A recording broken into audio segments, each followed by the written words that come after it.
शेर दिल, जासूसी, फरार, हिम्मत, सरफरोशी,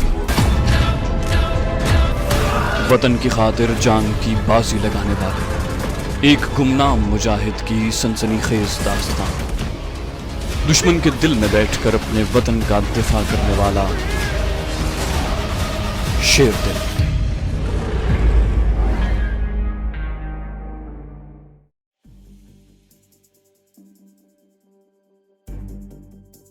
ट्रेन दिल्ली से चल पड़ी थी। दिल्ली से आगे बड़ा शहर गुड़गांव आया, फिर मिथिला, उसके बाद आगरा, ग्वालियर, झांसी, भोपाल और फिर नागपुर आया। नागपुर से आगे ट्रेन इंडिया की किसी जमाने में सबसे बड़ी मुस्लिम रियासत हैदराबाद दक्कन की हुदूद में दाखिल हो गई। अब ये रियासत फौजी हमले के बाद भारत ने इंडिया में जबरदस्ती शामिल कर ली है। हैदराबाद दक्कन के रेलवे स्टेशन पर मुस्लिम तहजीब और सकाफत के आसार साफ नजर आ रहे थे। रेलवे स्टेशन बड़ा पुरशिकोह था। प्लेटफॉर्म पर जो दुकानें थी उनमें से अक्सर दुकानों में हैदराबाद दक्कन के नवाब साहब की तस्वीरें लगी हुई थी। अचकनों और तुर्की टोपियों वाले आदमी आम नजर आ रहे थे। शिरबाज खान कहने लगा, भारत ने इस मुस्लिम रियासत पर भी जबरदस्ती और जहाँ की मुस्लिम अक्सरियत की मर्जी के खिलाफ फौजी जलगार करके कब्जा कर लिया था। अब वो इसी तरह कश्मीर को भी हड़प करना चाहता है, मगर कश्मीर उसके हल्क में मछली के कांटे की तरह फंस गया है। हम कश्मीरी हुर्रियत पसंद अपनी आजादी की खातिर जान की बाजी लगाए हुए हैं। भारतीय फौज को बहुत जल्द कश्मीर से भागना पड़ेगा। मैंने कहा, इंशाल्लाह। अब ट्रेन की मंजिल बेंगलोर थी। आगे बेंगलोर ही सबसे बड़ा शहर था, ये भी वहाँ से बहुत दूर था। ठीक तरह से याद नहीं रहा कि हम कितने दिन ट्रेन में सफर करते रहे। बहरहाल बेंगलोर पहुंचे तो खुदा का शुक्र अदा किया।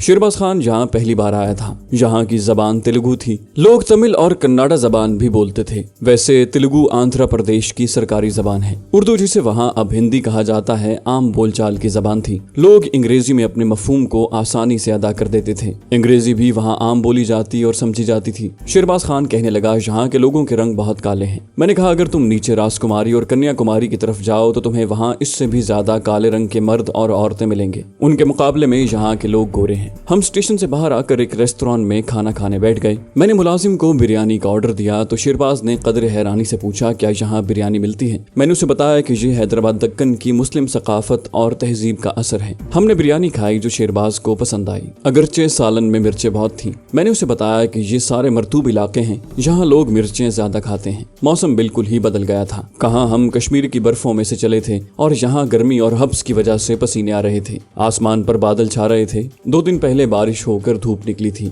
इसकी वजह से शहर में बेहद हब्स हो रहा था। मैंने शिरबाज से कहा, मेरा ख्याल है हमें अपने मुजाहिद आलमगीर के ठिकाने पर निकल चलना चाहिए। उसने जेब से कागज का पुर्जा निकाल कर पढ़ा। उस पर हमारे दिल्ली के मुजाहिद ने अंग्रेजी में आलमगीर का एड्रेस लिख दिया था। हमने एक मोटर रिक्शा लिया, उसे एड्रेस बताया। रिक्शे वाले ने कहा, बैठिएगा, हम उधर को ले जाएगा। दिन ढल रहा था। बादलों की वजह से उनकी रोशनी ज्यादा नहीं थी। रिक्शा बेंगलोर शहर के मज़ाफ़ात में से गुजर रहा था। यहाँ खेत थे और ऊंचे ऊंचे छतरियों वाले दरख्त भी थे। दूर दूर कोठियां भी थीं और ढलवान, खपरेल की छतों और पत्थर की दीवारों वाले क्वार्टर नुमा मकान भी थे। एक बस्ती के करीब आकर रिक्शे वाले ने रिक्शा रोक दिया। हम उतर गए। अपने मुजाहिद आलमगीर की बस्ती में हम आ गए थे। उसके मकान का नंबर हमारे पास था। पूछते पूछते उसके मकान पर भी पहुंच गए। ये 2 मंजिला पुख्ता मकान था, जिसके आगे छोटा सा बागीचा था जिसमें नारियल और केले के दरख्त लगे हुए थे। एक जानिब एक जीप खड़ी थी। एक आदमी उसका बोनट खोले इंजन की मुरम्मत में लगा हुआ था। मैंने आगे बढ़कर उससे पूछा, मिस्टर, क्या आलमगीर का यही मकान है? उसने हमें सर से पांव तक देखा। हमारे रंग उन लोगों के मुकाबले में गोरे थे। कहने लगा, सेठ आलमगीर को पूछता है? मैंने कहा, हाँ, सेठ को पूछता है। अपना ये कश्मीरी मुजाहिद 6-7 साल से बेंगलोर में मुकीम था और उसका वहाँ शहर में बड़ा कारोबार था। शादी उसने नहीं की थी। ऐसे लोग शादी के झंझटों से दूर रहते हैं। वो हमें मकान में ले गया। उसकी तस्वीर जो अपने दिल्ली वाले मुजाहिद ने दिखाई थी, हूबहू वही शक्ल थी। उसको खुफिया जराए से हमारे आने की खबर मिल चुकी थी। एक खास कोड लफ्ज था जो दिल्ली वाले मुजाहिद ने शिरबाज खान को बता दिया था। उसने आलमगीर के सामने वो लफ्ज बोला तो उसे यकीन हो गया कि हम उनके खास आदमी हैं। वो बोला, शिरबाज खान, मैंने तुम्हारा नाम बहुत सुन रखा है। आज तुम्हारे दीदार भी हो गए। उसने हमसे बड़ा गिला किया कि हमने स्टेशन पर क्यों खाना खाया। बोला, ये भी तो तुम्हारा अपना घर है। उसी वक्त चाय और कॉफी और मिठाइयों की तश्तरियां आ गई। कहने लगा, भाइयों, मैं भी अब उन लोगों की तरह हो गया हूँ, वरना आपको इस वक्त हरीसा खिलाता। यहाँ चाय, कॉफी और ये नाजुक नाजुक मिठाइयाँ ही चलती हैं। जब हम कॉफी वगैरह पीकर ताज़ा दम हो गए तो आलमगीर ने अपने नौकर को किसी काम से भिजवा दिया और शिरबाज खान से पूछा, अब मेरे भाई बताओ, मैं तुम्हारी क्या खिदमत कर सकता हूँ? शिरबाज खान ने शुरू से आखिर तक सारी कहानी बयान कर दी और अपने बेंगलोर आने का मकसद भी बयान किया। मुजाहिद आलमगीर बड़े गौर से एक एक लफ्ज को सुनता रहा। जब शेरबाज खान ने बात खत्म की तो आलमगीर बोला, सबसे पहले तो मैं तुमसे ये पूछना चाहूंगा कि यहाँ तक आते हुए कोई तुम्हारा पीछा तो नहीं कर रहा था? मैंने कहा, बज़ाहिर तो हमें ऐसा कोई आदमी दिखाई नहीं दिया, आगे कुछ मालूम नहीं, हमने तो यहाँ की खुफिया पुलिस देखी नहीं। आलमगीर कहने लगा, ये मैं सिर्फ एहतियात के लिए पूछ रहा हूँ, तुम लोगों को भी एहतियात से काम लेना होगा क्योंकि तुम्हारा मिशन बड़ा अहम है। मैं अपनी कश्मीरी बहन नूर बानो को अगर वो बेंगलोर के फौजी हेडक्वार्टर में कैद है तो यहाँ से निकलवाने में अपनी जान तक लड़ा दूंगा। शेरबाज ने कहा, तुम्हारे ख्याल में अगर खुफिया पुलिस का खदशा है तो हमें यहाँ से दूसरी जगह रिहाइश इख्तियार कर लेनी चाहिए। आलमगीर बोला, वो मैंने सोच लिया है। खुफिया पुलिस वालों ने मुझ पर कभी शक नहीं किया, शक करने की कोई वजह उनके पास नहीं है। मेरी यहाँ एक सोशल हैसियत है, मैं यहाँ की हुक्मरान पार्टी का मेंबर भी हूँ, खैरात भी करता हूँ और पुलिस अफसर मेरे दोस्त भी हैं क्योंकि मैं उनको तोहफे तहाइफ भेजता रहता हूँ। फिर भी मैं कभी गाफिल नहीं हुआ। मैं तुम्हें यहाँ से दूर जंगल में अपने रेस्ट हाउस में भिजवा दूंगा। मैंने जंगल का एक छोटा सा टुकड़ा हुकूमत से ठेके पर ले रखा है जहाँ लकड़ी की कटाई होती है और संदल के कुछ दरख्त भी हैं। शेरबाज खान बोला, लेकिन सबसे पहले तुम्हें अपने जराए से ये मालूम करना होगा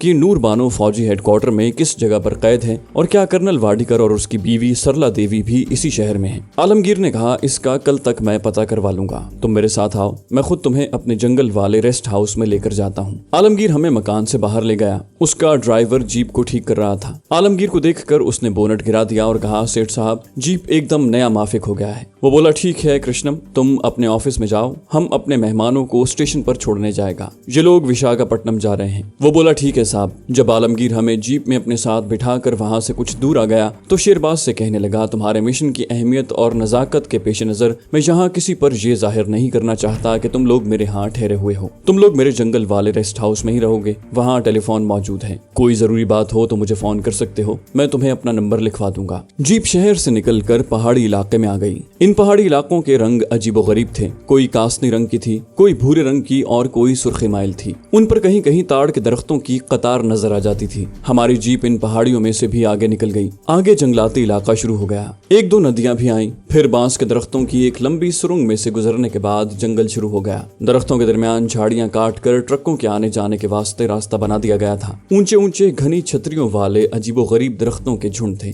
जिनकी शाखों पर जंगली बेलें सांपों की तरह लटकी हुई थी। आलमगीर कहने लगा, ये चीतल वर्ग के जंगल हैं। मैंने चीतल वर्ग का नाम सुन रखा था। मैंने कहा, यहाँ तो आदमखोर शेर भी होते होंगे। आलमगीर मुस्कुराया, कहने लगा, आदमखोर शेर कभी कभार ही इस तरफ आते हैं। वैसे मैं आप लोगों को मशवरा दूंगा कि रात को रेस्ट हाउस के दरवाजे खिड़कियां अंदर से लॉक करके सोएं और रात के वक्त कोई खतरा नहीं होता। रात को कभी कभार इस तरफ शेर शिकार के लिए तलाश में आ जाता है, लेकिन शेर को अगर छेड़ा ना जाए तो वो आदमी पर कभी हमला नहीं करता। हम घने जंगल में दाखिल हो चुके थे। महागनी के स्याह तनों वाले दरख्तों के झुरमट हर तरफ नजर आ रहे थे। एक जगह हमें संदल की खुशबू आई। आलमगीर कहने लगा, ये चंदन के दरख्तों की खुशबू है। इस जंगल में चंदन के दरख्त बहुत होते हैं। इनको आप लोग संदल के दरख्त भी कहते हैं, यहाँ के लोग इन्हें चंदन दरख्त कहते हैं। मेरी जमीन पर भी चंदन के 50-60 दरख्त हैं, मगर मेरा ज्यादा बिजनेस दूसरे दरख्तों की कटाई और सप्लाई का है। दूर से मुझे दरख्तों के दरमियान एक बैरक सी नजर आई। आलमगीर बोला, यहाँ से मेरी जमीन शुरू हो जाती है। ये मेरी मिल्कियत नहीं है, मैंने सरकार से ठेके पर ली हुई है और वो हमारा रेस्ट हाउस है। हाउस एक ऊंचे और लंबे चबूतरे पर बना हुआ था। ऊपर तक 6-7 सीढ़ियां बनी हुई थी।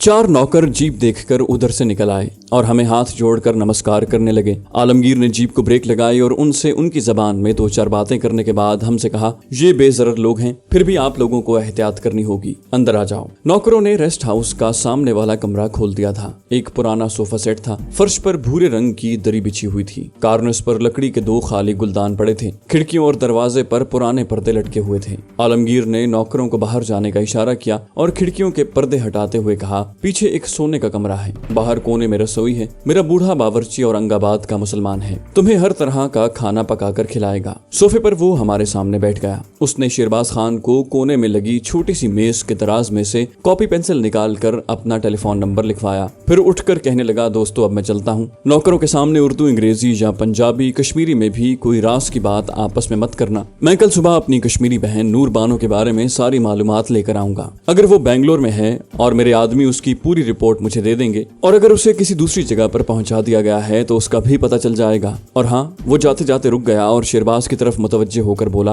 बेडरूम के साथ ही एक छोटा सा स्टोर है, उसमें 1-2 बंदूक और कारतूसों का थैला पड़ा हुआ है, खतरे के वक्त तुम उसे इस्तेमाल कर सकते हो। वो जीप में बैठकर चला गया तो सबसे पहले हम बेडरूम वाले स्टोर में गए। वहाँ अंधेरा था, खिड़की खोली तो अंदर रोशनी आ गई। काफी काठ कबाड़ पड़ा हुआ था। एक तरफ पुरानी बंदूक और कारतूसों का थैला नजर आया। हम उसे लेकर ड्राइंग रूम में आ गए। शेरबाज उसे कपड़े से साफ करने लगा। मैं उसके सामने सोफे पर बैठ गया। शेरबाज बोला, आलमगीर बड़ा अहम आदमी है, उसकी मदद से हमें काफी फायदा पहुंचेगा। मैंने कहा, मगर ये शख्स कुछ जरूरत से ज्यादा मोहतात है, मुझे कुछ ऐसा ही महसूस हुआ है। शेरबाज ने कहा, हैदर अली वो दुश्मनों के ऐन दरमियान में बैठा है, उसे एहतियात करने की बहुत जरूरत है। इतने में एक दुबला पतला गहरे सांवले रंग की छोटी सी शरई सफेद दाढ़ी वाला बूढ़ा अंदर आ गया। उसने हमें सलाम किया और बोला, हुजूर मेरा नाम मोहम्मद उस्मान है, मैं सेठ आलमगीर का पुराना बावर्ची हूँ, अब इसी रेस्ट हाउस पर रहता हूँ, आपके लिए चाय बना कर लाऊं। हमें उस्मान बाबा से मिलकर वाकई बड़ी खुशी हुई, क्योंकि हम में से किसी को भी चाय या खाना बनाना नहीं आता था। वो हमारे लिए चाय बना कर ले आया। हम रेस्ट हाउस के लकड़ी के फर्श वाले बरामदे में बेद की पुरानी कुर्सियों पर बैठकर चाय पीने और बातें करने लगे। शेरबाज खान कहने लगा, मुझे यकीन है कि नूर बानो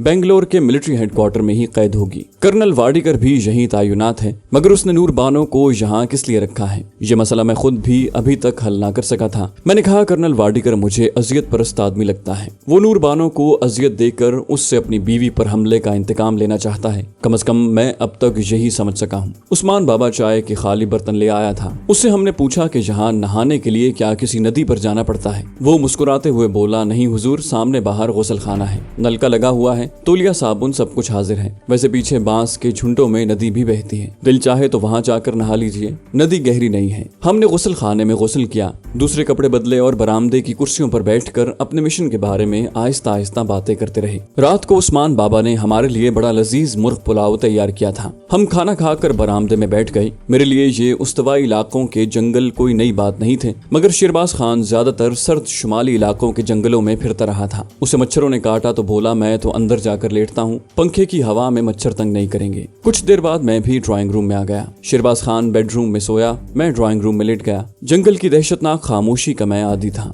आधी रात को दूर से किसी शेर की धीमी सी धाड़ 2-1 बार सुनाई दी और फिर गहरी खामोशी छा गई। उसके बाद मुझे भी नींद आ गई। सुबह दरख्तों पर शोर मचाते परिंदों की आवाजों ने मुझे जगा दिया। शेरबाज खान पहले से बेदार हो चुका था। हमने बरामदे में बैठकर नाश्ता किया। इतने में टेलीफोन की घंटी बजी। शेरबाज ने रिसीवर उठाया। दूसरी तरफ से आलमगीर बोल रहा था। शेरबाज ने 2-3 बातें की और रिसीवर रख दिया। मुस्कुरा कर बोला, आलमगीर ने नूर बानो का सुराग लगा लिया है, वो आ रहा है। मैंने जल्दी से पूछा, क्या वो बेंगलोर में ही है? शेरबाज ने कहा, आलमगीर ने मुझे ये नहीं बताया, कहता था कि सब बातें ज़बानी होगी। टेलीफोन आने के आधे घंटे बाद दूर से जंगल में जीप के इंजन की आवाज सुनाई दी। आलमगीर आ गया था। उसने जीप एक तरफ दरख्तों में खड़ी की और बरामदे में आकर हमसे हाथ मिलाया। बोला, रात को कोई तकलीफ तो नहीं हुई दोस्तों? शेरबाज ने कहा, बिल्कुल नहीं। आलमगीर ने दाएं बाएं एक निगाह डाली और बोला, अंदर बैठकर बातें करते हैं। हम ड्राइंग रूम में आकर बैठ गए। शेरबाज खान ने पूछा, आलमगीर भाई, नूर बानो के बारे में क्या पता चला है? आलमगीर ने सर को मायूसी के साथ नफी में सर हिलाते हुए कहा, नूर बानो बेंगलोर के फौजी हेडक्वार्टर में नहीं है।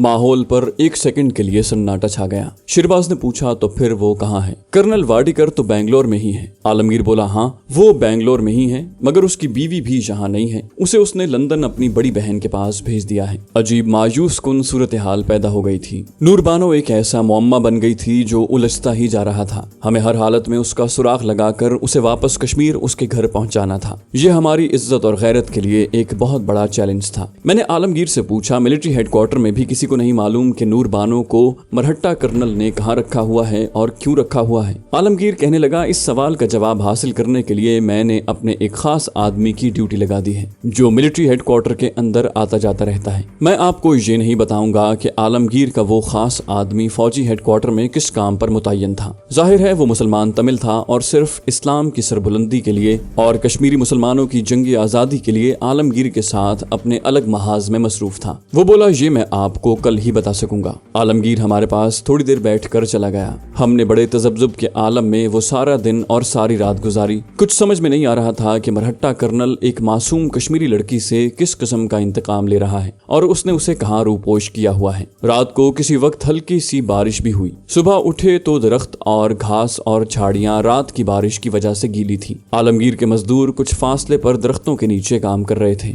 आलमगीर का हम सारा दिन इंतजार करते रहे। हमने उसे टेलीफोन भी न किया क्योंकि उसने हिदायत की थी कि नूर बानो के सिलसिले में हरगिज फोन पर बात न की जाए। जब जंगल के माहौल पर शाम का धुंधला सा अंधेरा आहिस्ता आहिस्ता बढ़ रहा था तो आलमगीर की जीप की आवाज आई। हम बरामदे में आ गए। आलमगीर ने जीप अपनी खास जगह खड़ी की और हमारे पास बरामदे में आकर कुर्सी पर बैठ गया। कहने लगा, अजीब बात सुनने में आई है। शिरबाज ने पूछा, खैरियत तो है आलमगीर भाई? मैं भी आलमगीर को देखने लगा कि देखें अब क्या इंकिशाफ होता है। आलमगीर ने मोहतात नजरों से आसपास का जायजा लिया और हमारी तरफ झुक कर कहने लगा, नूर बानो को कर्नल वाडीकर ने मौत के मुंह में धकेल दिया है। शिरबाज चौंक कर बोला, क्या नूर बानो को हलाक कर दिया गया है? आलमगीर ने कहा, अगर उसे फौजी हेडक्वार्टर की ग्राउंड में ही गोली मारकर हलाक कर दिया जाता तो ज्यादा अच्छा था, मगर उस तंग नजर मुतासिब और मुसलमानों के दुश्मन मरहट्टा कर्नल ने आदमखोर जंगली दरिंदों के हवाले कर दिया है। शिरबाज ने इस्तराब के साथ कहा, आलमगीर भाई साफ साफ बताओ बात क्या है, खुदा के लिए पहेलियां न बुझाओ। आलमगीर ने कहा, यहाँ से जंगल के जुनूब में कोई 60-70 किलोमीटर के फासले पर दरियाए कृष्ण पार करके एक खतरनाक घना जंगल है जिसके बारे में मशहूर है कि वहाँ कोई आदमखोर जंगली कबीला रहता है। कई बार ऐसा हुआ है कि कोई आदमी या देहाती औरत गलती से उस जंगल में गई और फिर उसे दोबारा नहीं देखा गया। आम लोग बल्कि शिकारी लोग भी असलहे के साथ भी उस जंगल में जाने से डरते हैं। उस कबीले के लोगों को वशगंधारी कहते हैं। ये लोग जंगल में ही रहते हैं और वहीं जंगली बिल्लियों का शिकार करके खाते हैं। उनका एक देवता है जिसकी वो पूजा करते हैं। उस देवता का नाम, जैसा कि हमने सुन रखा है, वशगंधा है। उस जंगली कबीले के बारे में एक रिवायत मशहूर है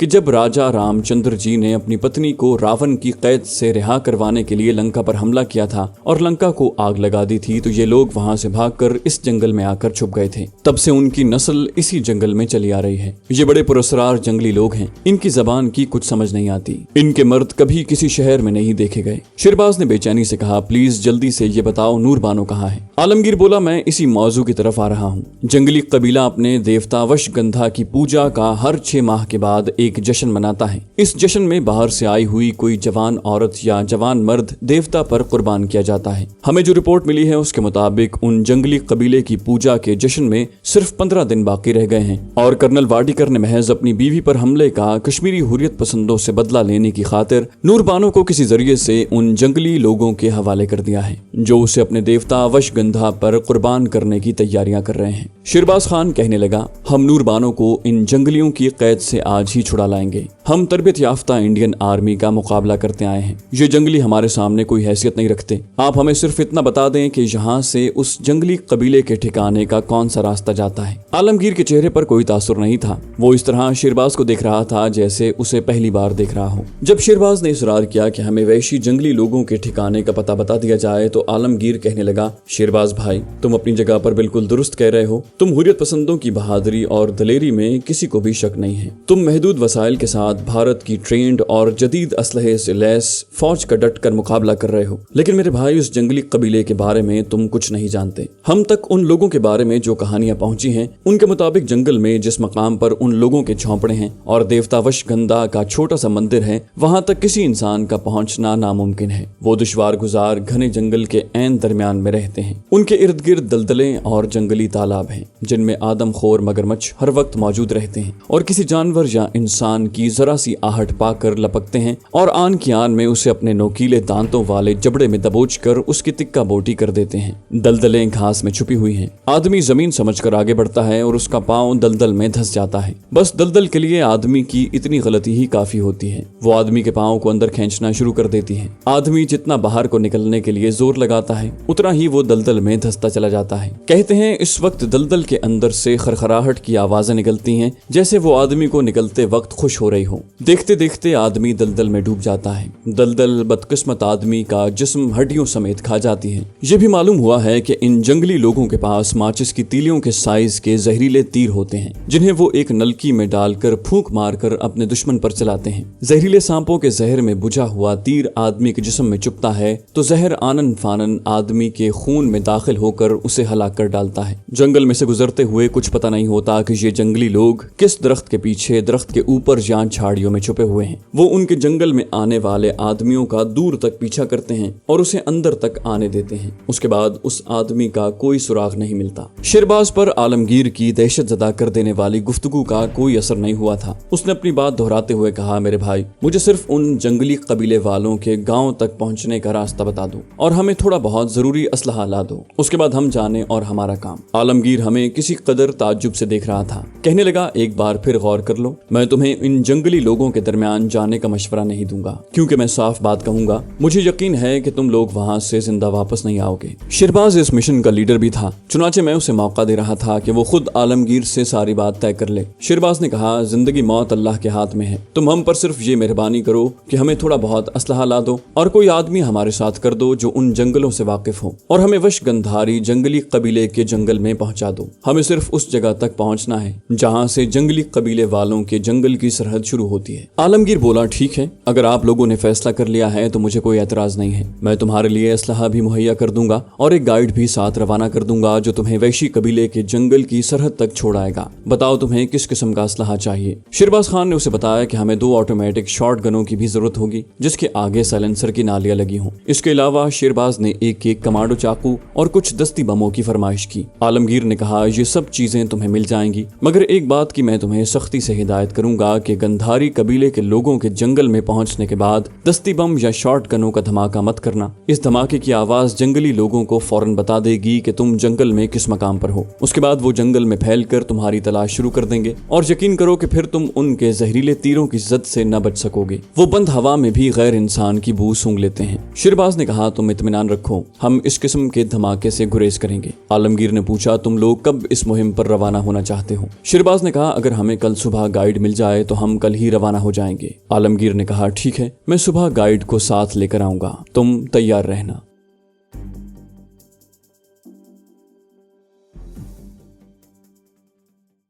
तो दोस्तों, ये थी हमारी आज की एपिसोड। उम्मीद करते हैं आपको हमारी कहानी पसंद आई होगी। जाने से पहले इस वीडियो को लाइक कीजिए और शेयर करना मत भूलिए।